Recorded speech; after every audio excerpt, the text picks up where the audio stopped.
Thank you for watching Road to Blake Street. I'm here with Isaac and the star of our show today, Tim Slack. What's up?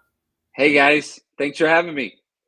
Yeah, so if you guys don't know, this is the voice of the Fresno Grizzlies. He took over. Stephen Rice went to go do card ripping things. It's perfect for Stephen Rice. He's awesome at it. But Tim Slack, it's his first year in Fresno. He has years of experience in this. What has been your first takeaway from Fresno so far? How much are you loving it? It's a blessing. And again, thank you guys so much for having me. This was just kind of a dream come true to become the broadcaster of the Grizzlies. This was a place, 10, 15 years ago in my career. I thought, this is never going to come open. This is too good of a situation, too good of a spot. Obviously, it was AAA when I first broke into baseball, and it has just been such a blessing. And as I was building up and getting ready to take this job, I was on Blake Street Banner's Twitter account every day. I was watching podcasts. I was getting every piece of information I could from you guys, trying to understand different trains of thoughts, different opinions on people and the organization, and just get up to speed as much as possible. I was fortunate enough to work with the Rockies affiliate 10 years ago. Over 10 years ago now, when the Rockies high A team was in Modesto. But this has been just a special place. Chansey Park is a special place. The Grizzlies are just a bunch of special people. I've been really blessed to have this opportunity to get to narrate some really great games and get to know some really fantastic people. And the people with the Rockies that I've gotten to know over, the 5 months I've had this job, it has been just a whirlwind. They are phenomenal people. They care about these guys that they're developing. They care about the Rockies, the organization, the coaches that we have here, even the roving instructors really care about Fresno and the Grizzlies and the players that are here. And so to answer your question, it has just been so much fun and such a joy to be able to do this for my job every day. This is a question I've started to ask everybody that comes onto the pod as a guest. And it's not a baseball related question, but it's something I love to just get out of the way first. What's your favorite album of all time? Oh, that's I'm glad my boys are going to bed right now, because that's been a heavily debated topic in our house right now. Full album. See, I'm tough, because I probably go with a bunch of singles, and I would play my own playlist all the time. But since my dad can hear me, my 12-year-old year playing baseball, he got me hooked into Queen. And so I had Queen's greatest hits, and we would play We Will Rock You, We Are the Champions. And that was the best baseball team I was ever on. I was 12 years old. That's when I peaked as a player. And we would carry a boombox around the field and play it after games. So I think Queen was up there, and I still will pull those out and show those. My boys are young, and so we have them hooked on some Queen. I know Isaac probably loves that answer. Yeah, I love any music that is older than me, Tim. Well, that's it. My boys are in the same realm. They're kids still, and they were begging me to listen to Bee Gees tonight on the way home from dinner. So that's they're 7-year-olds in 50-year-olds bodies. So last week we were in Modesto, the Fresno Grizzlies, and you have history in Modesto. You were scorekeeper there for a couple of years. Was it emotional being the last time that they're going to go to Modesto? Absolutely. It was a lot of fun. I think, getting to see some people that I had seen there. It's funny to watch a different organization in there. I think there's a lot of probably comparisons that people would make to other things in life, where it's like, wait, this was a Rockies affiliate, and I remember, Christian Adames, Christian Bergman, saw Tyler Matzik pitch there for 2 years. Corey Dickerson, I saw him hit a light tower in right field, like hit the top of the light tower with a home run. And so just a lot of memories, a lot of nostalgia there. And then I grew up going to games there as a kid when they were an athletics affiliate. So saw a lot of really good players come through there then too. I think emotional is a good way to say it. I think it's sad to see places go. I grew up going to Candlestick Park and the Oakland Coliseum and a lot of stuff on the West Coast. And so unfortunately, I feel like that's been a way of life in some ways in baseball in California, but that also makes way for the new, right? And, if it wasn't for parks going away early, there wouldn't be, Stockton has a great park as a result, and I think Ontario is going to be great. But yeah, I think knowing what that's going to do to the community, knowing that there's not going to be baseball, that's an hour and a half away from Fresno. That's an easy trip. The team stays out there during the week, but that's easy. That's an old school commuter trip. And so knowing that history is not going to be talked about as much anymore is really sad. I was really fortunate, when I got this job, I was really excited. This is one of the things that I felt like, hey, cool, I get to help tell this story this year. And Mario, their broadcaster, is doing a great job, kind of, tying the end on the bow, so to speak. And they had 2 Cal League championships there. So there's some sweetness to the end of that. But when you think about Trevor Story played there and Troy Tulowitzki played there for a little bit, Nolan Arenado played there, like that's a big chunk of Rockies player development coming through, right? And that's a place that they're just not going to tell that story as much anymore. So yeah, that's definitely sad. Yeah, the guy on the back of my jersey, Charlie Blackmon, played there. So for me, it's like Modesto was probably in my head bigger than what it really is, because I've always thought of Modesto as this like really fun, cool team because Charlie Blackmon played on it. Yeah, it's a fun place. I mean, I was driving around. I was giving my mom a hard time the other day because I was like, man, this looks so much like downtown Fresno. Like the streets are kind of lined up the same way. The way there's kind of a road next to the freeway, just kind of up above, that's running parallel, that runs to the park. Like that's kind of similar to kind of south of Chuck Chansey Park. And so it's funny because it's like Modesto feels like maybe a little bit bigger place, but again, it's it's California, it's the Valley, it's the north part of the Valley. I think people go to the Bay Area a lot. People come down to Fresno a lot, and so there's opportunities that hopefully we'll be able to fill a void that maybe some of those fans can come down to Chuck Chansey Park and see a game, and those fans that were Rockies fans 10 years ago, they can come down and come see the Rockies future stars right down the road too. Yeah, what other California League ballparks would you recommend to anybody else just to go to and interact with? I mean, Stockton, I think is a cool one just because they have like the 360 walk around. San Jose Excite Ballpark is just historic, right? Like it used to be called Municipal Stadium. That's why I grew up going to it as. Saw some really good players go through there, guys who were kind of like my age as I was coming up. But they have all their pro guys on the wall because that stadium is so old. They just keep adding to that list. That is pretty phenomenal. So those would be the 2. Obviously, those are in the north. I'm excited to go down. I haven't been down to Inland. I missed that trip. The front half of the season. I'm going in August. I'm excited to go back down there and just see that park. That'll change affiliates next year. And then Ontario is going to get a new one next year. So I think if anybody's thinking about coming out in 2026, I think that Ontario park is going to be immaculate, and that's going to be worth the trip too. Yeah, so to kind of let's change the topic here. I have a little game we're going to play. I've never done this ever. I have 5 moments from this season, and you're going to rank each one without knowing which one is next. I don't know if you've seen this before. But Yeah. Okay. All right. So I'm going to start off with Robert Callas's two home run game. In Modesto. That was phenomenal. July 1st. That was he hit both sides of the scoreboard, like both sides of his picture.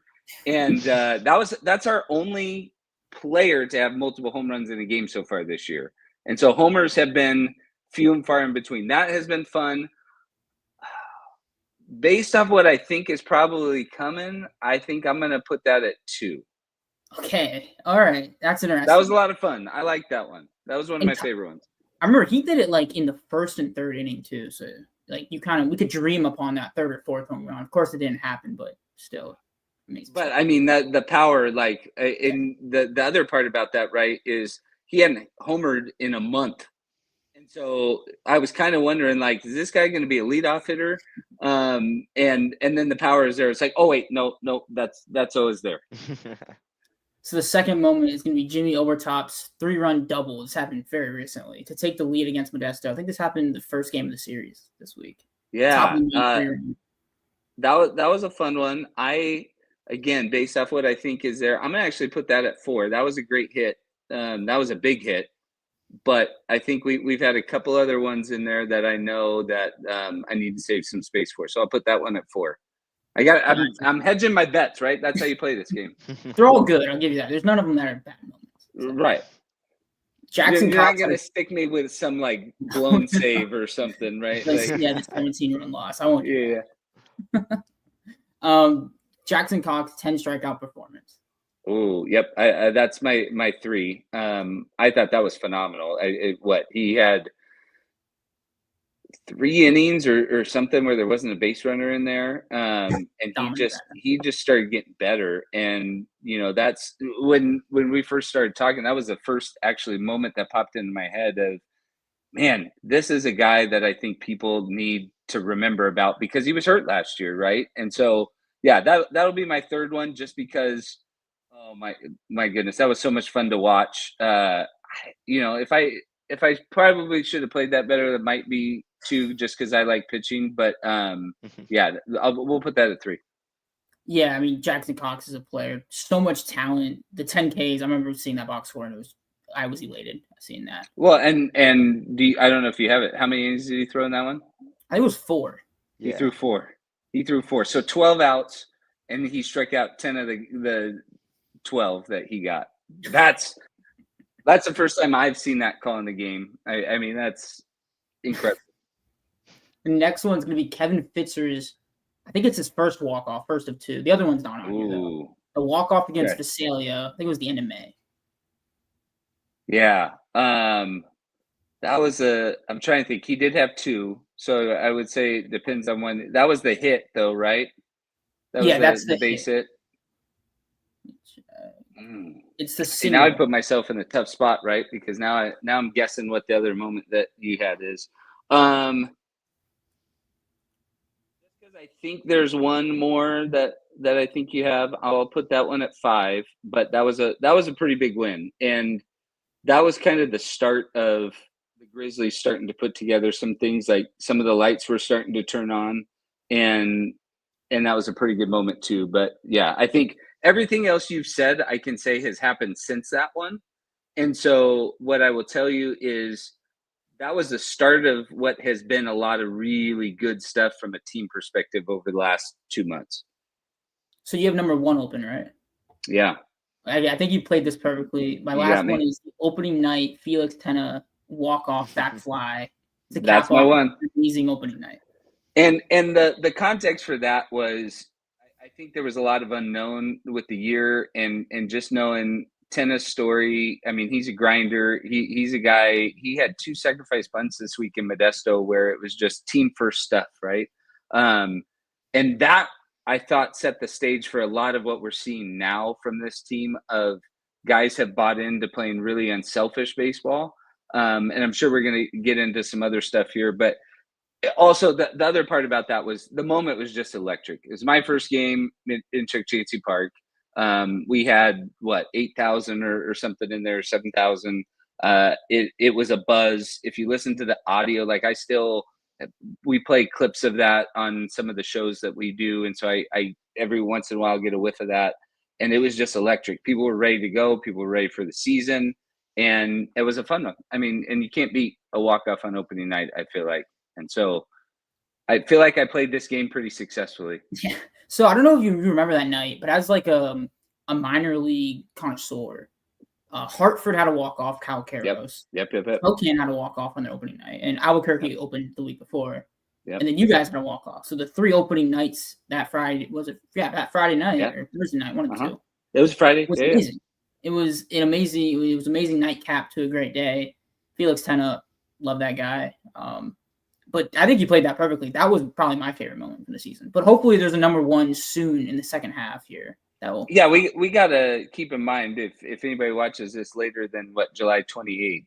This is July 28th. We got a month and a half of moments to go, but that was just such a cool way to start the year, and I think April was tough. April was really tough for the Grizzlies. I think Robert Kalaz got hurt that night, and so he basically was out, or he might have got hurt the next night. But he was basically out for the next month. So you have the top hitting prospect in the organization, well, not the organization, but in Fresno was gone, and so there was a lot of, where do I fit? What's my role? How do I do this? And then I think that the major conversation that people need to understand at this level, right, is a lot of the guys are in their first professional seasons, and you can see some stuff at the end of last year, right? Like Blake Wright, Justin Lohr, Fidel Ulloa. They all had, call it like little auditions, and hopefully we'll see some here from the 2025 draft class. But that's not their first taste of pro baseball, right? Like that is like, hey, this is what it's about. This is what we're doing. This is where you go. This is where you show up. That sort of stuff. But in terms of the grind, I think April really hit this team in the face to say, like, hey, how do you adjust when things don't go your way? How do you adjust to failure? And I thought that night was a really good taste to say, hey, we can do this. And then by May and then June and July, this team is like, oh yeah, we're more that team than we are, what we were at the end of April. And I don't think anybody bought into that. I just think, like, you can look at records, you can look at batting averages, and you can say, man, that was really tough. And there were some games that were, but yeah, Lewis, I think you're right, man. That was such a fun game that still kind of rings loudly. I think we forget that the team we're playing also has dogs, also has prospects that they believe in, prospects that are going to do great things. And sometimes we end up on the short end of that stick for a month straight, and it doesn't look good. And this week we did great. Like this week we had a lot of games where we were killing the ball, a lot of multi-hit games from a lot of people. So like you said, it's going to be, there's like, you just got to come back from that. And I think they've done such a good job. Even like, I think last year we had a couple struggling weeks, and last year had so many good moments. So, and then talking about the 2025 draft class, you're going to get Ethan Holiday most likely next season. I don't know. I'm excited. I mean, this has just been, again, this has been a whirlwind. I think when you look at everybody who we've had, I think it's been fun to watch. The flip side of that coin, just because I have no idea what or who or when. I think you guys, I told you, I prep off you guys a little bit in terms of knowing when stuff's coming. But I will say, like, watching our guys succeed, like Blake Wright, right? Like he was phenomenal for us, and he just kept getting better. And then he debuts in Spokane and goes, 5 for 5 that first night there. And so that's been the fun part. Like, Everett Catlett is killing it. I mean, he was phenomenal. And that's something that's been fun, is like, we start to get to figure out who these guys are. And then hopefully I'm able to give a little piece of, okay, this is who we think this guy is. And now they go up to Spokane, or now they go up to Hartford, and you're able to say, oh yeah, they've been doing that for a couple of years now. That is who they are. And so that's been a lot of fun. Fidel Ulloa got a save last night. I mean, that guy's legit in the back end of the bullpen. There's a lot of relievers coming. And I think, for as much as this organization will say, hey, we need pitching, I think they have found some guys, especially in the bullpen, that can be great. But to your point, Everett Catlett, he started in the bullpen with us, and it was only to an injury to a top prospect, to a starter, that opened the door, and he just never gave the starting role back. He's been phenomenal, and he got promoted because of it. He might be the hottest pitcher in the system so far. He's been the run he's been on, striking guys out. He had 2 starts this week. I think only allowed like 2 runs over 13 innings, something crazy like that this week. And then another guy like we didn't mention, Tommy Hopfy, a Fresno State guy. So you probably love this guy, but he was, even when everybody else was kind of slumping around him, he was always that guy that was almost like a surefire hit every single night. So to finish up on Everett real quick, the one thing I'll say about him, and I want you to hold this and keep this and come back to it in a year or two, but Georgetown guy, right, educated at a really good school, he is as smart of a baseball player as I think I have ever met. And there's a lot of smart guys that I just put him in the same category as. The more innings he pitches, the better he does. And that's because the second and third time through the lineup, you might not be learning what he's doing, but he's learning what you're doing. And he's going to figure it out. And once he settles in, I mean, once he gets past that lineup the first time, he's better the second and third times. And so that's been a lot of fun to watch. Tommy's an awesome guy. I got to know Tommy before I had this job because I was at Fresno State for a little bit. I have a real good friend who's the broadcaster for them, who's known him for a long time. Everybody in the Valley loves and knows Tommy. And that was a real special deal to have him start here. He's anxious to come be a Colorado Rocky. Let me tell you that right now. He's a guy, as much as he is a Valley guy and he loves it in Central California, he wants to come put on the pinstripes and the purple, and he wants to come hang out at Coors Field. And I think he will fit in whenever he gets there. He can do everything. I've told this story a few times, but I'm sure you guys know it, but just for everybody, like, he signed at Fresno State as a catcher, didn't really catch there, was the first baseman and closer, and then was drafted as a first baseman, didn't play first base for us, and mostly played left field and second base. And they told us when he came to Fresno to start the year, oh, he's the third catcher. He's going to catch. He never ended up catching here. But he can literally play everywhere. He was supposed to start the last game that he was going to play with us. He was supposed to play at third. And so that would have given him, he played all three outfield spots. He played second. So it would have given him 5 positions that he would have played in Fresno in, less than 100 games. He can hit. He's a switch hitter. He prepares to do everything. Like, that guy works hard because he can literally do everything on the baseball field. So, the epitome of a Swiss Army knife. I think by the time he's ready to come up, people are going to love him. Did you see, I'm sure you guys did, you saw his little interaction with Clint Hurdle early in the year? I did, yeah. Was it? Yeah, I know what you're talking about. So that was phenomenal, and that speaks to, like, just Tommy's personality of, he pranked Clint Hurdle in spring training, and it was because they're both H. Clint Hurdle's name card was next to Tommy's, and Tommy picked Clint Hurdle's up and flashed it up on the picture. And so Clint Hurdle said, hey, nobody knows who I am because Tommy Hopkins took a picture with my name card. And so when Clint Hurdle was in Fresno, this was the week before he ended up being the bench coach for the Rockies. He was literally in Fresno that week. And he had come up to us and he said, hey, I need to get Tommy Hopkins back, and we need your guys' help with that. And so he had us put his picture up whenever Tommy Hopkins came to the plate. And literally, Hopkins went on a hot streak right after that. I think he tripled or doubled in that next at bat.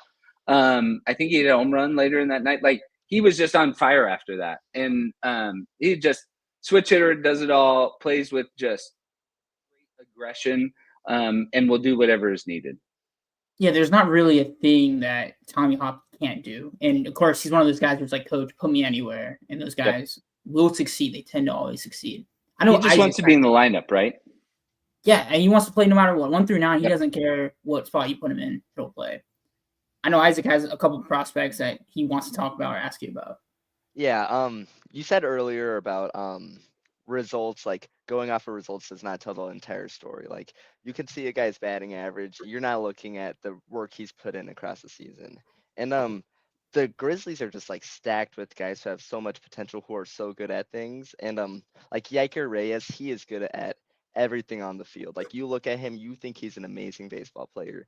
And like, just because those like stats this year, they say that he's not, it doesn't tell the story at all. He's still a great guy. And then like, even you look at like Ronier Hernandez, like, he maybe swings and misses like once or twice across an entire week, yet alone an entire game. Or like Angel Jimenez throws 100 miles per hour, 21 years old, just like crazy stuff. And like, nobody talks about these prospects at all. Like, the fact that you get to watch them every single week, I don't, not idolize, but like, I am jealous of you, Tim, right?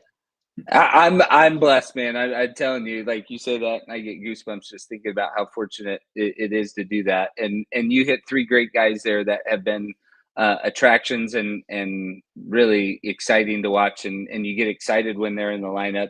Yaker has been the most available player all year for the Grizzlies. So he's at 85 of the 96 right now that he's played in. He's had a couple of days off due to slumps. He was banged up for a couple of days, but nothing that sent him to the IL. He's been out there. And then, oh, by the way, he's 19 years old. The only guy younger than him on our roster is Robert Kalaz. And so it's like, I often, if I set the defense right, I often say it's the 19-year-olds in the outfield, because you have Derek Bernard in left, who also deserves a mention, just missed the first month of the season. But Reyes has been Mr. Availability. And I always say, I got it from my dad, but the best ability is availability. Like when you can go out there and play and give what you have, I think that's important.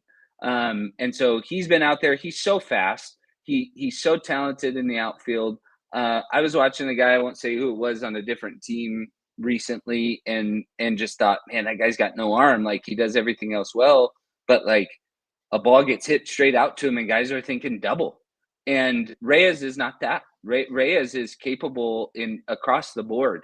I think the average is going to come up. I saw 13 years ago, I saw Billy Hamilton in this league. And it was high A, and that was the year he set the minor league stolen base mark. Yaker has that sort of game, but he's younger. And he's not as polished as Billy was at that point, right? Like, Billy was probably in a level too low and took off, versus Yaker is probably playing like, as a dad, I would have my kid play up so that he gets better. I think it's great. But he has faced adversity where it's like, okay, this bunt doesn't work because this guy is able to get off it. He made a great bunt the other night. I think it was Jeter Martinez, another 19-year-old for the Seattle Mariners organization, made a fantastic play. Like, how he got off the mound and got to the ball. Reyes put the bunt right at second. He got it, and that took it away. Okay, that's one of the reasons why his average is the way it is, because guys have made some of those plays. Now it's Yaker's turn to adjust. I think he's there. He's also hit 2 home runs this year, which he had never hit a professional home run before this year. And so it's like, okay, there's power there. Like, he's a strong kid. And I think that is going to be a part of the game that transfers a little bit. You mentioned Roinier. I love Roinier. He's one of my favorites to watch every day. He was banged up for a while, and he's just like a walking hit streak. Like, I literally looked it up on Saturday or Sunday. I was like, oh, he's got a 7-game hit streak. Like, it just is kind of natural because you expect him to get a hit. And the other thing that's so funny, and I want to watch it, I want you guys to watch it too, is teams will shift him like he's going to pull the ball all the time. And as soon as they do that, he'll put the ball right down the third baseline. And it's kind of hilarious because it's like, then they'll play him to hit it the other way and he'll yank it to right field. Like, he's got great back control. And so he's just going to get on base and he's just going to hit. And that's what he does. He's going to end every night 1 for 4, 2 for 5, kind of somewhere in that realm. And he's consistent, and consistent as all get out. And then Angel Jimenez, I think I'll say it's early for him. I know he's 22 years old, but 100 miles an hour, like, you can't balk at that stuff. Like, the stuff is there. They did some stuff differently in his start this last week on Saturday. I think they kind of switched up the defense behind him, kind of switched up who he was throwing to. And I think it's just more of like helping him just settle in and feel confident in the stuff. And I mean, the stuff is there. And I think he's a smart pitcher too. Like, so those two things are there. I think it's just watching it get into work in concert. That's going to be really fun to watch, but he's going to be a guy to keep an eye on. Yeah. Before last season, he had Tommy John surgery, missed all of 2024. And then before that, he only had experience in the Dominican Summer League and the Arizona Complex League. And seeing him come back this year, even stronger, the velocity still holding up, it's been one of my favorite stories. And I just am so jealous that you get to like watch these guys. That's Anytime you awesome want to to come hear. to Fresno, come on. We'll I have a chair ready for you. But it seriously is cool, and I think that's a great point. Somebody told me too. I think he's actually throwing harder since he's come back. From Yeah, my he understanding. is. I think he was topping out at 98 before the surgery, and he hit 100 miles per hour at Fresno, if I'm not mistaken. I saw 99. I think I've heard 99. somebody else told me that too. In the ACL, I know he hit 100 though, Yeah. and I know he was maybe even up higher off that. So you have him. Another guy that I'll throw in because this is so much fun is Marco Herrera. Yeah. A little bit younger, just as hard of a thrower, and he just kind of stepped in as like, "Hey, I'm the guy. I'm here." And it's been a lot of fun to watch him. He's also the funniest guy to watch on the field because he will cheer his team just like insane. So the Kalaz home runs, if you look on the replay, he is bouncing out of the dugout, dancing down the line to meet Kalaz behind home plate, and he is the biggest rah rah guy that I see out there, and he's a lot of fun with that. So you have those two that are hard throwers, and then you have Brody Brett, and it's like Yeah. that's the starting rotation of like, oh, we're throwing out three guys who are touching 96 to 98 casually, and can have been told can hit triple digits. So it's a lot of fun. It's a lot of fun to watch them figure stuff out. This is such a hard game, and to watch those three all kind of try something, and they'll be upset about a thing or two, but like to come back and then when it clicks the next start, then the smiles that they get and the confidence that you see building, there's nothing better. So yes, Isaac, come on out, come sit right next to me. It's a blast, man. That'd be awesome. I've always joked that we have to send Isaac down to the DR because he does all of the Dominican Republic stuff. But maybe we have to send him down to Fresno first, and then. Hey, it's a great melting pot of a lot of those guys, right? Like you look at, and I know the ACL gets it a little bit too, but in terms of fans, our environment, the full season schedule, I think it's really cool to watch these guys adjust and really figure out, hey, what is this grind, and to watch them put it together and play, and that's what we're experiencing right now is everything's just kind of coming together at the right time. And that's with, like, think about all the guys we just mentioned that have been promoted. Catlett and Blake Wright and Fidel Ulloa. That's not to mention Austin Becker and LeBaron Johnson earlier this year, who were killer for us early on when other things weren't going right. All those guys are gone. And Rainier and Yaker and Robert Kalaz and all these guys are figuring it out. And I know I'm missing some guys in there too. But it's just like, it's so much fun to watch because especially after that, we went 2-10 in that longest road trip of the season. And then this past 9 games was the second longest road trip. We were 6-3. And so it's like all the things that went wrong in the other trip really went right for the most part in this one. And the confidence that they're playing with, you're seeing guys know who they are as professionals. And I think that's going to make this a lot of fun for the organization as a whole, because they're going to be like, hey, we need this now here. And then it makes it easier, right, when you're coming up. Yeah, I have another pitcher. He might not throw 100, but I think he's one of the coolest stories, and Isaac loves him. Nathan Blasek, who just kind of started pitching a couple years ago, was more of like a position player in college, West Virginia guy, then I think went to New Orleans. Does it just look like he's been pitching for just a couple years, or is he a natural at it? I always forget that, and he actually reminds me of, because we've talked about his mechanics a lot. You had Catlett and LeBaron and Brody Brecht, these big tall guys who look like they're just throwing down the hill, and then Blasek is actually like 6'3", and he will remind you he is not a short guy, and he's used to being one of the taller guys on his team. But he drops and drives, and he looks so athletic on the mound because he was a position player. He was an infielder his whole life. And he throws hard, and he is nasty. California League leader in saves. He is, man, I hate to say it like it's a caricature, but like if you were going to cast like a new school, like major league type movie, and it was about the minors or whatever, like a funny baseball movie, you would want a character like Vlasic, not because he's like ridiculous or anything. He's just so thoughtful in the back end of games, and yet he wants to be out there every game. And I think like that's such a unique quality. He's him and Wellington Herrera are leading the minor leagues in saves right now. I think he's second to Wellington, right? But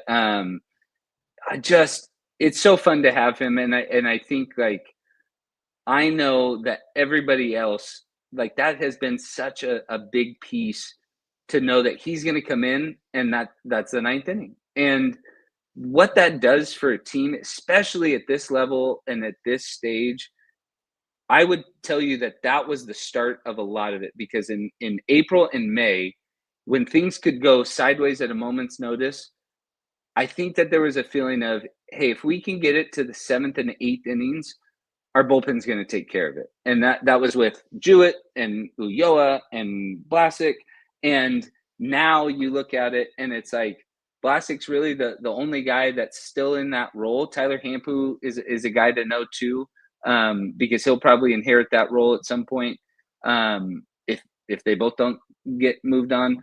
But I just think like it's just been special to watch Nathan this year, because he could easily he's easily going to get to 20 if he's here through the end of the year, but 25 is got to be within striking distance, depending on how many more wins we pick up. Yeah, it's kind of like the sad part about seeing like a player perform so well at that level is like you're probably not going to see them for long. Like Blasic's call to Spokane will probably be here pretty soon. We see like Catlett, who's balling out, and Fidel, who's killing it. It is kind of sad to see. Another guy who I know Aaron loves, I love, Kelvin Hidalgo, who another Dominican guy. Like we do so well at just developing these guys and putting them into full season ball. I know he has had the greatest year of all time, but the talent is just off the charts, right? Well, and he's another everyday guy, right? Like he's probably been banged up as much as anybody else, and actually left the game before the All-Star break, set out a couple games on the way back. I think you said not everybody else. I think he's been really consistent. And again, I think he had a Player of the Week award. He had a monster week. I think it was against Lake Elsinore early in the year, and got California Player of the Week for that. And then kind of had an immediate like rough week right after that. Yeah. And then everything else has just been kind of consistent. And so I would say like, he's only 20 years old. And I think that's another big one, because if you think like, okay, what's the ETA on a guy like this? Well, if it takes him 3 or 4 years and he touches every step of the minor leagues, like he'll only be 24 if that was the case. And that's, that's playing a role that I'm not paid to play. But I think it's more of like, I look at him and he's going to be in the lineup somewhere, whether that's at short or third. And with injuries, with call-ups and stuff, he was actually playing more third there for a while at the end of June and the beginning of July. And you realize he's 6'2", 6'3". He's really fast, like team leader in stolen bases, even faster on the bases than Yaker has. He's been on base a little bit more, so I think he's had a couple more opportunities. But I say that like the power is there and the frame is there. And so he adds 10, 15 pounds of muscle. Like you're talking about a 20, 30 home run guy who could play third base as well as he could play shortstop. I think he's probably like, he'd probably tell you he's a shortstop. He is a shortstop. And he handles that as steady as anybody in the California League has this year. And again, I think the pace at which he has come in, he's just been a solidifying force. That's not always the most exciting thing. Like you said, it's not the best year. I think he's had a really good year. I just think it's like, hey, we know he's going to be a reliable guy every day, and he's not going to cost us a game. And I think that is an invaluable trait. Then you start adding on the other things where it's like, is this a guy who can hit a game-winning home run? Absolutely. Is this a guy who can steal a base when you need it to win a game? Absolutely. And he's going to make all the plays. So I think he's kind of the total package. So that's a good call out too. Is there a player this year that you've just seen grow to like a whole new player? Just like, is there a player that has shown just immense growth this season? There's two, and so I'd say one pitching and one hitting. So Tyler Hampu, I mentioned him earlier in the back end of the bullpen. I think he's a guy that people really have to know about, and from the sense of he is going to be a helpful bullpen arm at some point somewhere. Like he has added this sinker. They kind of fixed some stuff at the end of April with him mechanically. He would tell you like the pitching coach, the Jerry Sullivan, and then the pitching coordinators had kind of come in and helped work on some stuff. And I mean, it was like up until this week, it was like 2 earned runs since April or into May. Like it was, he wasn't giving up runs. And Vlasic had a little blip at the end of June, and Vlasic and Hampu had 5 saves now. And so he's a guy that I think is just kind of lights out. What can you say about a reliever other than he's going to go out there and get you back into the dugout every time? And he's been really good, and just watching his stuff work has been fun. The other guy is probably one of my favorites because he's probably not like on the prospect list at the beginning of the year. He was an undrafted free agent signing. That's Jacob Hinderleiter. He's a walking hit. You said earlier he's a walking hit, and he's a clutch hit a lot of times too. Grew up in Hawaii, went to college at Davidson in North Carolina, where Steph Curry went to school. So that's important in California. People really care about that out here. And then he went and played at Clemson for a year, and he was teammates with Blake Wright and Jimmy Overtop, another guy that we have. So this little Clemson trio got really hot for a while, and they've all kind of had their moments. But Jacob Hinderleiter has the longest hitting streak in California this year. He had 19-game hitting streak, and that was like a month into his pro career. And he's got power. I think he will make sure he hits the ball hard before he makes sure he hits the ball hard out. And so I think he has just been fun to watch. He plays first. He was a shortstop at Davidson. He's played a little bit of third base. Again, another versatile guy. But I think he's a guy like a little bit older for this level, but at the same time, like he's a worker, and he's a guy that I think he's going to handle what is thrown at him. And so like when he clears the next set of hurdles or whatever it may be, I think people are going to continue to get excited about him. Yeah, those are the players we love the most. It's like those grinders that just go out there every single day, and they're not on prospect lists. They're not even, sometimes we even sometimes fail to cover them.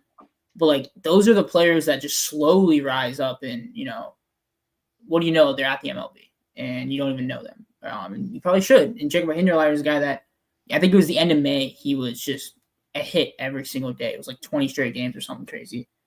And then Hampu, like you said earlier, he's not allowing runs. He's also not allowing base runners here. Like he's been phenomenal these past couple of weeks. Well, and I think in both of those cases, right, like you have to perform, and it's such a results-driven business. I think that there's other situations where we talk about top prospects. One of the stories I love Mickey Moniak, first overall draft pick, but think about it. It took him 3 teams before he kind of found like an everyday role. And he I think, found its way, but he's been great in Colorado this year. He's been fun to watch. But I think that's something of it's like, okay, we have that expectation that every high draft pick is going to be, I mean, throw out your name, right? Whether it's a Bryce Harper or somebody like that, that's franchise cornerstone, 30 home runs, 40 home runs. Some of these guys build really great reputations by just being consistent baseball players. Well, if they don't live up to the 1-1 expectation, what does that mean then, right? Like, and I think sometimes people get lost in that. On the flip side of that coin, I think guys who aren't drafted or guys who are drafted late just have to prove themselves every day. And they just have to be consistent. They have to show that they can get it done. They have to put up numbers. So you probably can't have a year where you hit $150 and you don't hit any home runs. And you can't go a week where you don't execute hit and runs or you don't lay down the sacrifice bunt. Like you have to do all those other things. And that's the fun part. And I think you said it, right? Like that's the joy of this. When you get to see a guy who it's like, hey, we didn't quite have him because he didn't do this at college. Well, now he's in a different role and he just gets to go out and perform. And some guys thrive in that role, and that's fun to see every day. Yeah, some guys will just keep getting that 1% better every game, and then when you know it, they're at the MLB. Winston Bernard, I don't know if you know that name, is a Rockies legend because of that. Like, grinded through so many different teams and finally made his debut at like age 33, and it was awesome to see him just grind his way there. Fisher Jameson, the last player question. One of my favorite names. I'm still working on a joke with his name, like a pun or something. He's been phenomenal. I think it's like Aaron's favorite Grizzly. Can you just elaborate on Fisher Jameson? I mean, he has been a versatile arm. You know, started a lot at Florida, the University of Florida. Came as a drafted guy, but was in the bullpen. And again, that was kind of one of those things, right? Like, we've listed some of the guys who were in the rotation at the start, and so it was just a crowded rotation. And so he was in the bullpen. Injuries, call-ups, all that stuff kind of hit the rotation, and that was probably where the Grizzlies felt it the most, you know, April, May.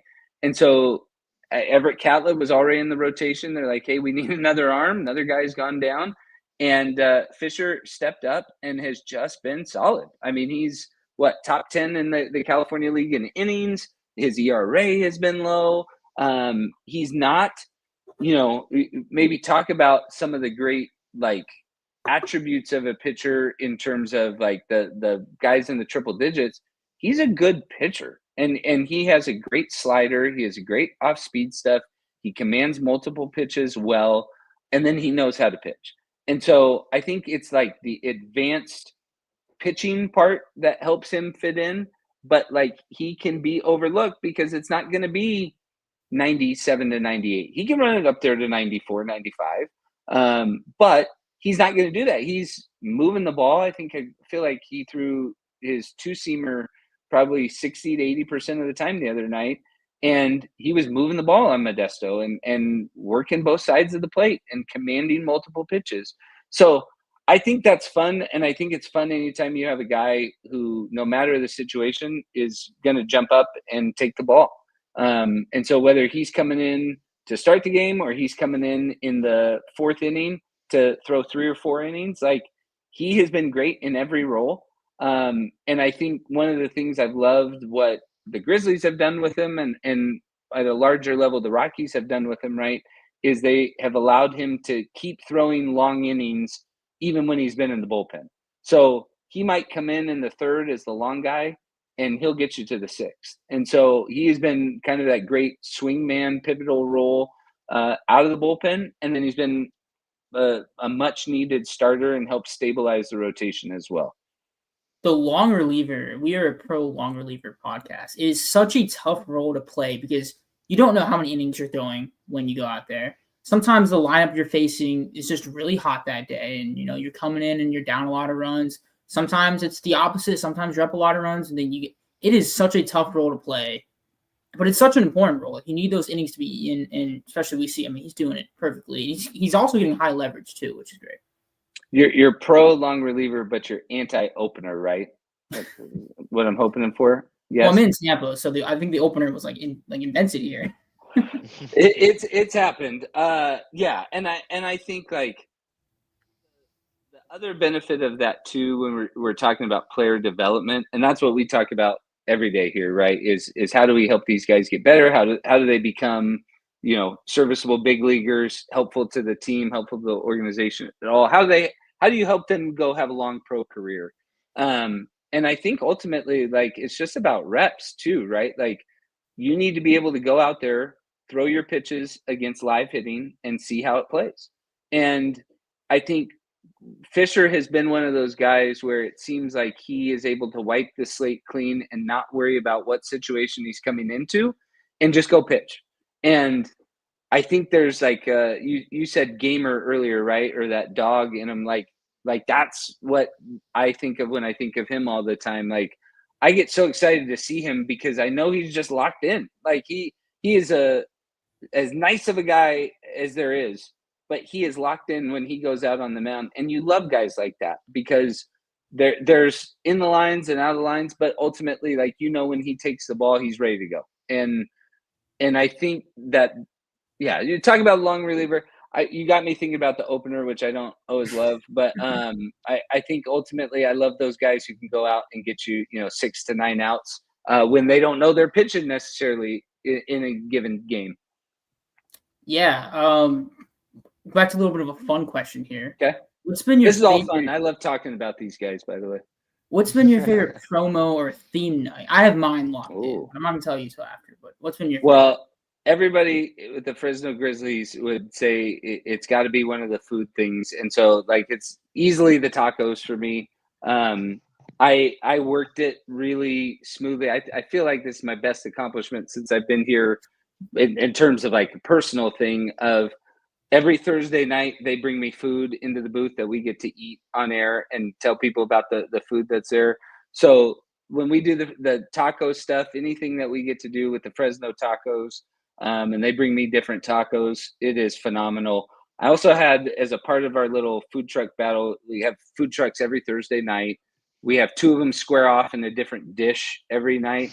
And so they did cookies one week, and I was thinking like, okay, I'm going to taste 2 chocolate chip cookies. Like this will be a nice snack. Somebody brought up like a saucer that I'm telling you was like the size. I mean, it had to have been 6 inches wide, and it was 2 inches deep, and it ate more like cake, but it was phenomenal. And I'm trying to think what it was. It was Dubai chocolate. So it was like green. If you guys have ever had that. Anyways, it's really popular. Easily food, easily anything we do with food. In fact, I'm already starting to develop a reputation for how much food I like to have on the broadcast, but it's a blast. I've always wondered when you guys do that. Like, have you ever eaten too much in between innings? And the next inning, you're kind of like regretting your decision. You know what? I forgot. So the problem wasn't that what I was eating. It was what it was. So for Father's Day, they brought up this thing called the Mac Daddy Burger, and it was fried mac and cheese on top of like a double patty with bacon and barbecue sauce. I'm trying to kill you in that booth, man. Well, and our AGM came up and ate half of it with me on air, and so like we each had a little bit, but I tried to eat some of it throughout the rest of the game because I was hungry. Shocking.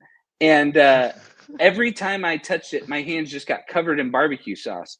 So I'm trying to run the broadcast, and I'm like, oh no, I'm getting barbecue sauce everywhere. So I'd get up and go wash my hands and come back and wipe off the counter. And finally, by like the 8th inning, I was like, I gotta stop. Like this is getting a little ridiculous. But no, haven't ate too much yet.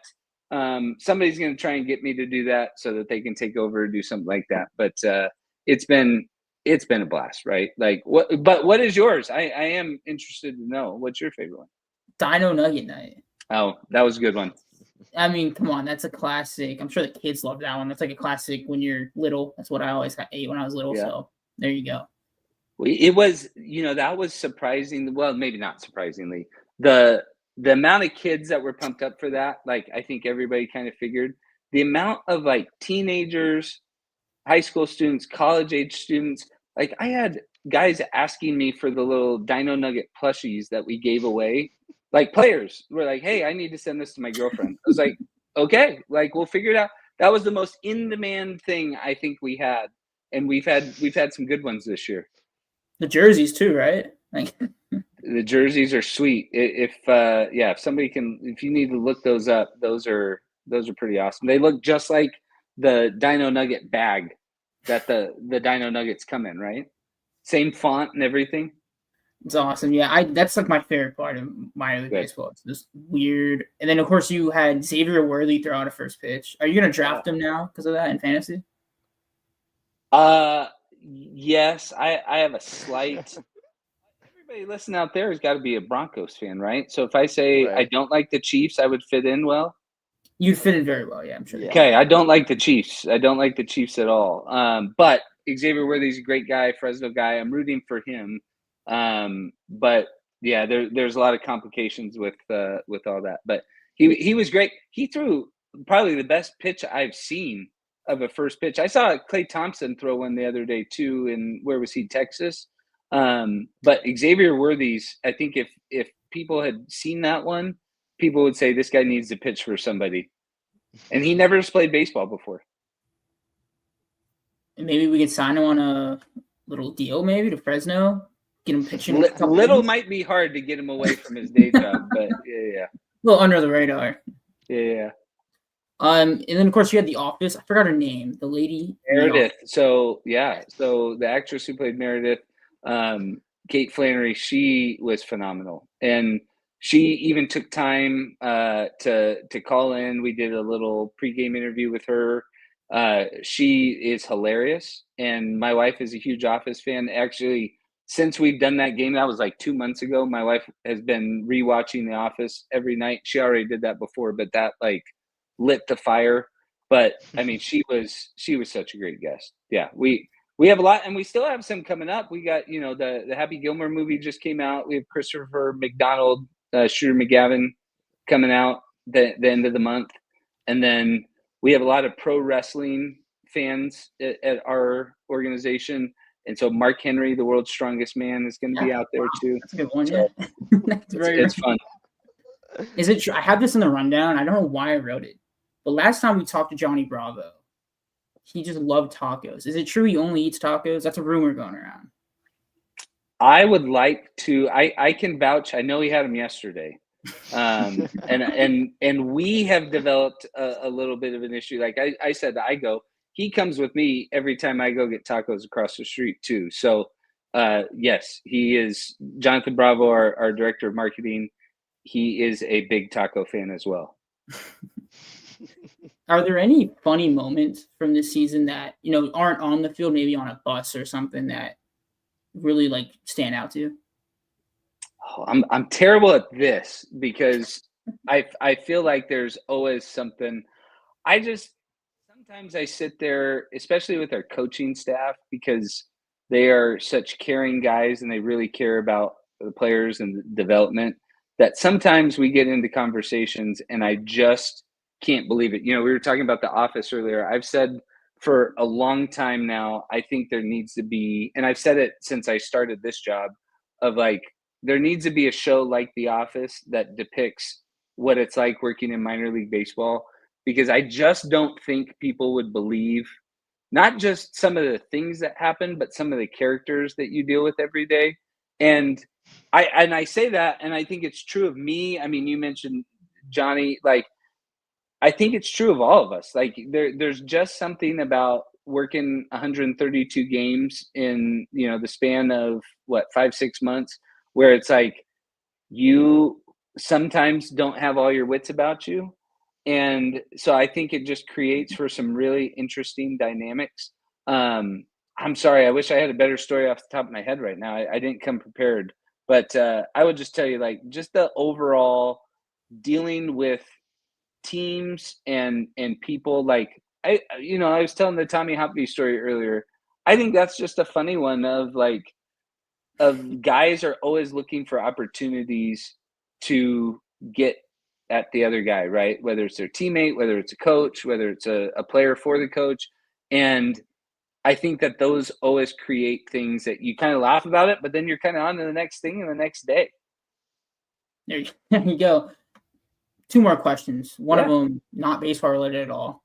So my college football fandom, I go to USF. So of course I'm at USF Bowl, like love them. But growing up, I would always watch Boise State for some reason. And I just became a Boise State fan, right? So I know you're a Fresno State fan, but just, are you excited for this season for Fresno State? I think there's a lot of excitement here. I got to do some cool things with them last year. Went to the Big House in Ann Arbor for their first game in Michigan, and that was a lot of fun. They're starting the year at Kansas. I think there's a lot of excitement. I was going to say, you started talking about Boise State. You're not allowed to say that in Fresno. I have a lot of friends who live out there who got to watch that year last year, who thought it was cool. And I just said, man, I can't even empathize with that, because that's not okay in Fresno. That's not okay in the Valley.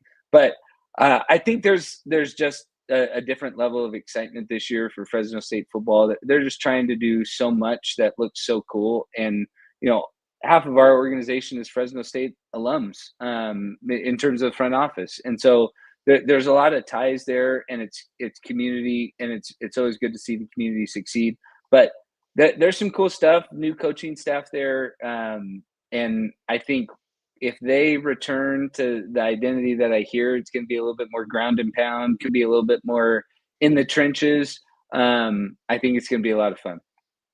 Yeah, definitely a historic program. I think aren't you guys joining the Pac-12 too? I think on the way, so that's part of it, right? Yeah, getting the promotion in college football. Last question we got for you. It's a question we ask everybody. You can be 100% selfish. What is your favorite baseball memory? Ooh. It's kind of a deep question, yeah. I got a lot. I will say the cheater answer, just because I've been so fortunate. The cheater answer was that first opening night. I mean, that was this year. That was a pretty cool environment just to share it with a place that has become so special to me and my family. You know, I'm adding a lot this year. Part of this has been my boys. I mentioned them earlier. So they had their first like real year of Little League this year. I would tell you my oldest son was not interested in baseball before January 1st. Just couldn't get him to watch it. Doesn't care. Tonight at dinner, he was asking me, is Shohei Ohtani better than Kyle Schwarber? Because Kyle Schwarber won the swing off at the All-Star game. And it was an interesting one. But I think my point is, like, they've got to come up. They've got to experience this. So watching them, you know, we were talking about guys. What did you guys end up on with the Kyle Schwarber Ohtani debate? No. Kyle Schwarber is not better than Shohei Ohtani. Yeah. We just had to explain the whole swing off thing, and that was something else. But that probably would have undermined my credibility, right? It would have disqualified. Isaac would have been coming for the play-by-play job in Fresno. Yeah, gosh, right? No, I think just being able to see it through their eyes, right? Like, I'm going to talk about this on Wednesday. So it's my dad's birthday on Wednesday. He's coming out, and I'll probably get him on air. Father's Day, I had my boys on air with me. This kind of fits in a funny moment. This is more me than it is the team, though, so I don't think people care as much. But it's a funny clip. They convinced me to have my boys join me on the broadcast for an inning. And so my oldest son could do a little bit of play-by-play and tried it and did all right for a batter. And the next batter comes up for Modesto and hits a home run. And so I muted them so that I could call it, because my youngest son kind of froze, like, 5 years old. He should have had it more together than he did. But I give the call. I make sure I do all the right things. And then I was writing down on the scorecard. And so I unmuted them just, like, hey, I don't want them to be silent the whole time. And my oldest son just lets out a boo. And I was traumatized. I was like, oh no, we can't do that. So I hit the mute again, and it was too late. But I was really good about it. I'm gonna find what's that? Yeah, it's on. We posted it. I posted it on my stuff too. But it's those moments, right? Like, that has made it special for me. Like, I've gotten to share this with my family. My family's become part of the team. The team has become part of my family. And so that's probably a little overboard in a lot of ways, but I mean it in the sense of it's been really special to do this. And one tie-in that I probably should have started with, that is probably a good place to end it too, is the Rockies have become really special to me, because this is where I started, when I was in Modesto 13 years ago. That was my first affiliated team. And so getting to know a lot of these guys, meeting Clint Hurdle this year was such a cool moment for me. And just seeing how great of a guy he is. And that goes for everybody I've met in the front office staff. But Clint Hurdle was somebody, like when they say don't meet heroes, he was somebody you see from afar and it's like, man, that guy looks pretty cool. And he's been at the top of baseball, right? And so that's been fun to kind of see what this organization is about and to kind of glimpse it from my corner. And so talking about baseball moments, I feel like I'm still adding. I've gotten to go to a lot of World Series. My first year as a broadcaster, I was 21 years old in independent ball and got to call a walk-off hit for a championship. And I still have the ring and all that stuff.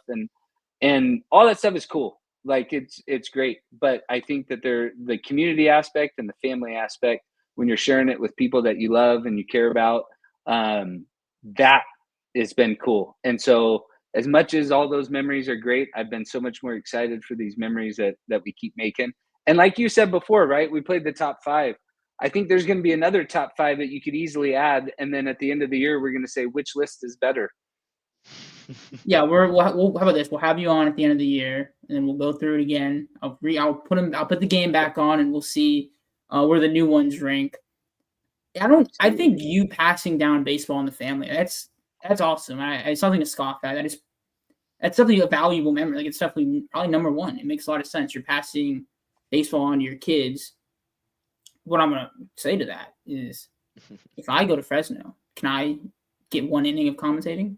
Absolutely. Down there. You guys, come on, guys. Come on. It's open. It's open. Yeah, I might do it at the end of the season then. Yeah. Well, hey, you only got like 3 weeks. Is it not strike you guys how fast the year goes? I don't know if it's the same, but it's like, you know, when you do the math, we left Modesto on Sunday night and they said, all right, only 12 more times to see the team.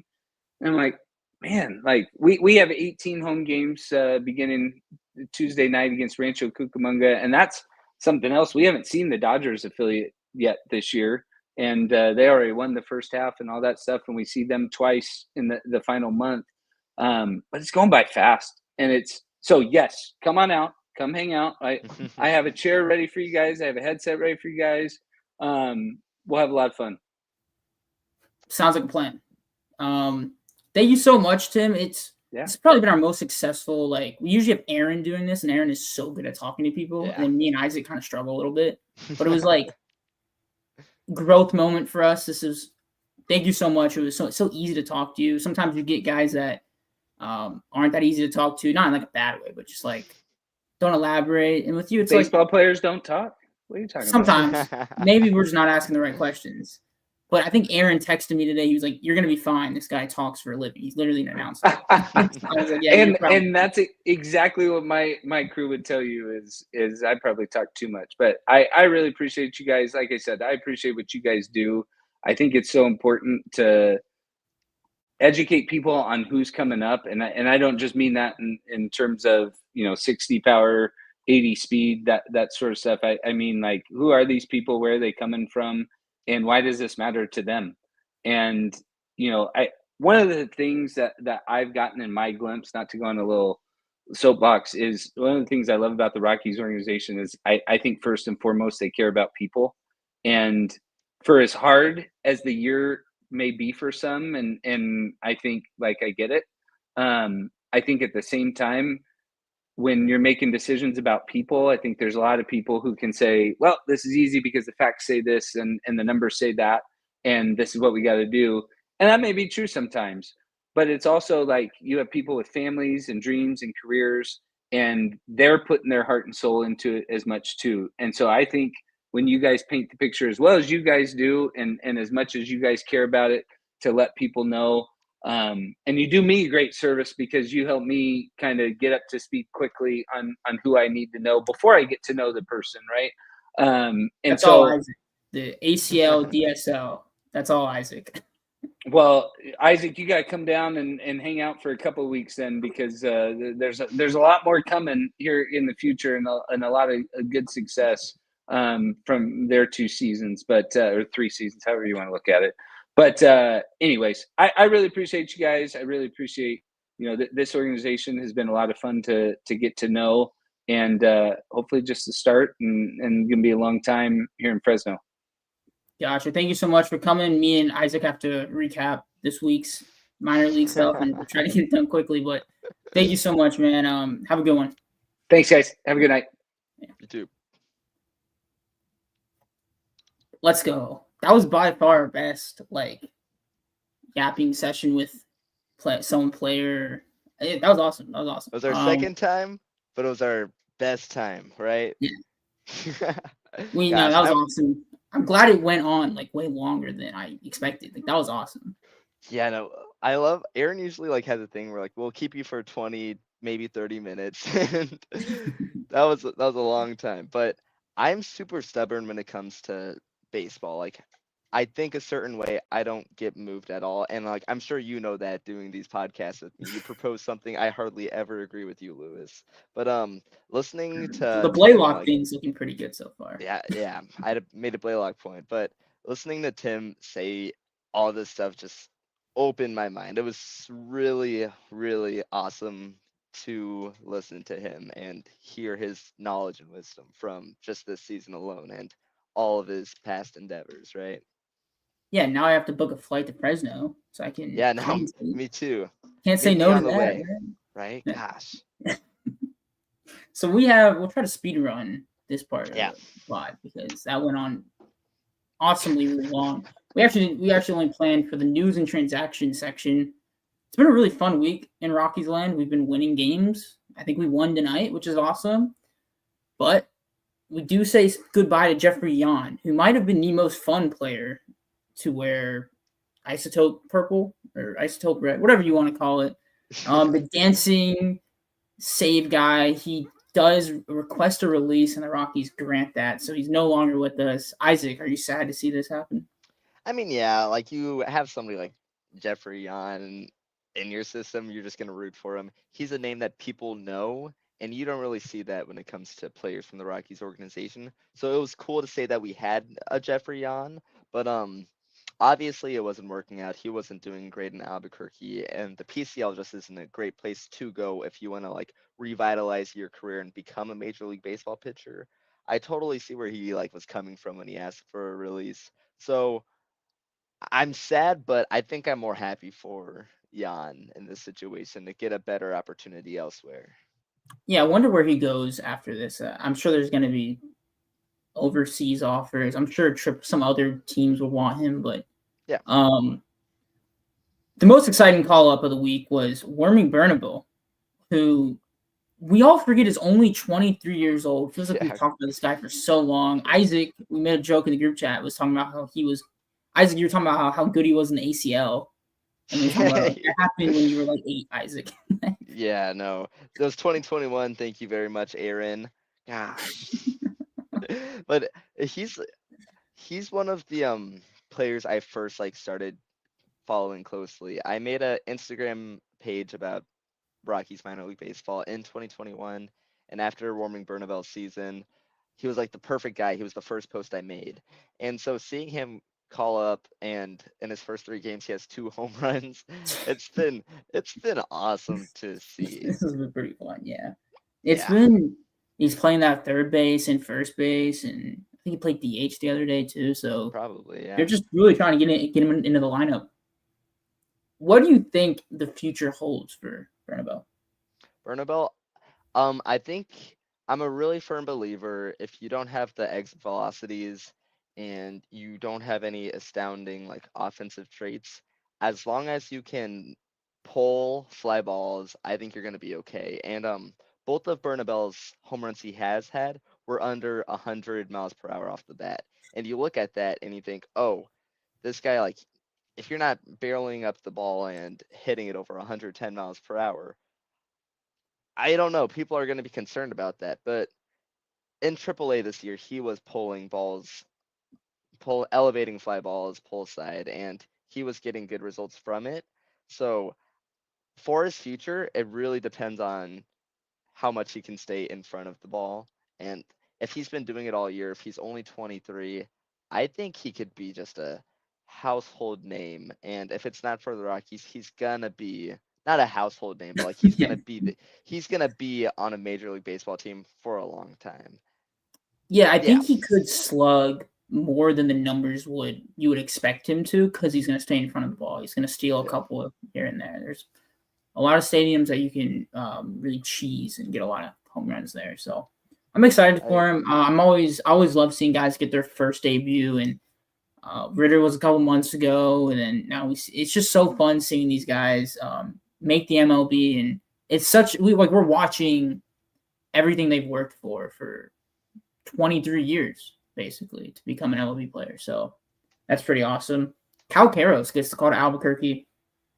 Rumors were swirling, like, is he going to be the third baseman when we trade McMahon, which he's not currently, but that path could be there. Maybe he's going to spend a couple weeks in Albuquerque, almost like I think Tovar did that. He spent a couple weeks in Albuquerque and then went to the MLB.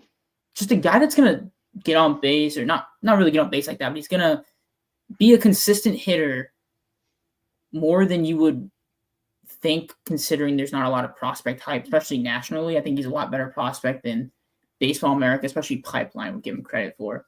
When do you see Karros in purple? I think it's going to happen this year, and I do feel pretty good about that. Like, as I said about Warming Bernabeu, like, he doesn't hit the ball very hard, and if a team like can somehow work around that pitching against him, and like we see a cold streak from Bernabeu, I think that's all it takes for Karros to get moved back up. Because the other day he started at first base, and if I'm not mistaken, that's the day he hit a home run. So like if he plays that similar role as Warming Bernabeu, as like a first base guy who can slide to third base or vice versa, I think the two of those guys can go hand in hand. So I think a cold streak is what can do it for Kyle Karros as of now. Yeah, and I guess we should have led with the McMahon trade. We traded Ryan McMahon. Probably Yeah. is this the biggest trade to happen like in Rocky? Like in how long? Maybe since the Nolan trade? Yeah, I think so. We haven't traded any controllable position players since our at the from okay, let me rephrase. We haven't traded any controllable position players at the trade deadline since Troy Tulowitzki in 2015. Like we've traded guys like Nolan Jones and like Nolan Arenado, but at the deadline it is super rare for the Rockies. So I think that alone makes the McMahon trade big.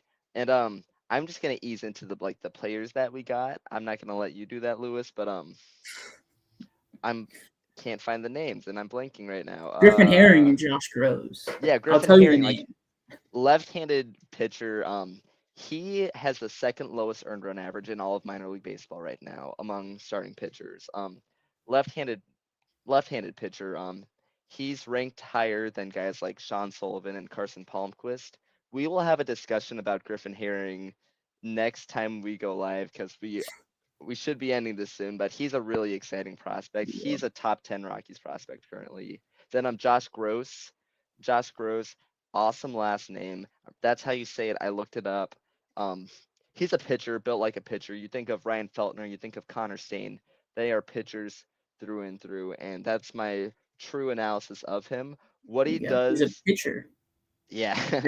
We're paying you the big bucks here. Yeah, his fastball can be really fast at times, but it isn't majority of the time. His slider can spin really good sometimes. Sometimes it doesn't. Same can be said for his changeup with the movement. And like until he gets to being consistently really good at all of those, which is totally obtainable. We saw that with Ryan Feltner and his quick call up. I think he can be a solid back end starter for the Rockies.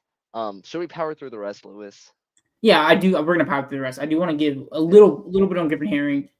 6th round pick in 2024, but don't let that fool you. He was an overslot. The money he got was more towards the front of the 3rd round, like top 100 guy. So don't let the 6th round pick make your opinion on him. He's more than that. Do you want to power through? Do you want to go and just take the reign? Yeah, I can power through it. Where we're at right now is Brian Castillo got the call up to Albuquerque. He had a 2.12 ERA, was striking out 11 per 9. Michael Prosecki, who we're big fans of at Blake Street Banter, called up to Hartford. He had a 3.86 ERA in Spokane. Braylon Wimmer, he was killing it. He got called up a couple weeks ago, but called up to Hartford with the 879 high AOPS. And then we see pitchers returning back from injuries such as Connor Stain with Hartford now, then Brody Brecht down in Fresno, like Tim Slack was saying earlier. Then also mentioned earlier was Tommy Hopfy, Everett Catlett, both called up to Spokane. And Fidel Ulua, which that's how you say it. I heard Tim say that. And then something that's not been on any. You intend to not just say the same thing. Yes, I swear. Uloa? No. I will text him the clip of you saying it. I'll be like, this is wrong, right? Yes. I think it's and Luyoa. I think there's like a Y. I heard an L. There's 2 L's. I think one is an L, one's a Y. Tim Slack corrected us almost every single time we said somebody's name today. So that was funny. Roldy Brito, who was the guy for the ACL Rockies, he posted on his Instagram about being called up to Fresno. That's not yet official, but he had a 1,000 OPS. Bit of a undersized guy, but switch hitter. He was hitting the lights out of the ball. Really intrigued to see how he's gonna slide into the ACL squad. And I gave a little reminder here that all of the draftees from the 2025 draft were assigned to the ACL Rockies. It's by default they have to be assigned somewhere amongst being signed by the Rockies. That does not mean that they're gonna play. Hence, none of the players playing yet. But Yeah. we'll ACL see. season's also over, so. Yeah, they got eliminated the other day. You know why Yeah. I'm laughing, Lewis. No. Yeah, I think. Do you want to run through the weekly? Yeah, I'll run through 2 or 3 for Okay. each. Braxton Yeah. Fulford hit 2 home runs. I think we see him back in the Rockies sooner rather than later. Aaron Schunk hit 2 doubles and a triple. Fun to see. Brandon Ward's doing his thing still. 3 bases this week. Charlie Condon, big time struggle this week. 1 for 19 with 8 Ks. That one hit was a double, so you do redeem yourself a little bit. But we need to see more from Charlie Condon. We're seeing guys like Nick Kurtz. I mean, probably had the greatest baseball game of all time the other week. Same draft class. It kind of hurts. Jared Thomas, 5 for 17 with a home run. Another great week for him. He's kind of showing the do-it-all nature of his game. Sean Sullivan, 6.2 innings pitched, 5 hits, 1 earned run, and 9 Ks. An amazing start for Hartford. Into Spokane, Everett Catlett had 2 starts, 13 innings pitched, 6 hits, 2 earned runs, and 13 Ks. An amazing week. He is a dog. Stu Fleslin, 6 innings pitched, 2 hits, no earned runs, and 5 Ks in his 1 start this week. Down to Fresno, the last one we got. Jimmy Obertop hit a walk-off, or not a walk-off, a go-ahead 3-run double to win the game. 9 for 21, 2 doubles, a home run, 7 RBIs. Robert Callens, 8 for 21, a double and triple and 5 Ks. And I'm smiling because Isaac, every single time at the end of the pod, writes my name on the bottom and thinks I'm going to say my own name. But that's all for this week. But yeah, Luis Tiger did ball out in Fresno this week. I heard. Yeah, he sure did. Okay, I'm sorry, Aaron, that we did such a long podcast. Aaron is sleeping. I think we beat our first week. We didn't beat the live stream for the draft though.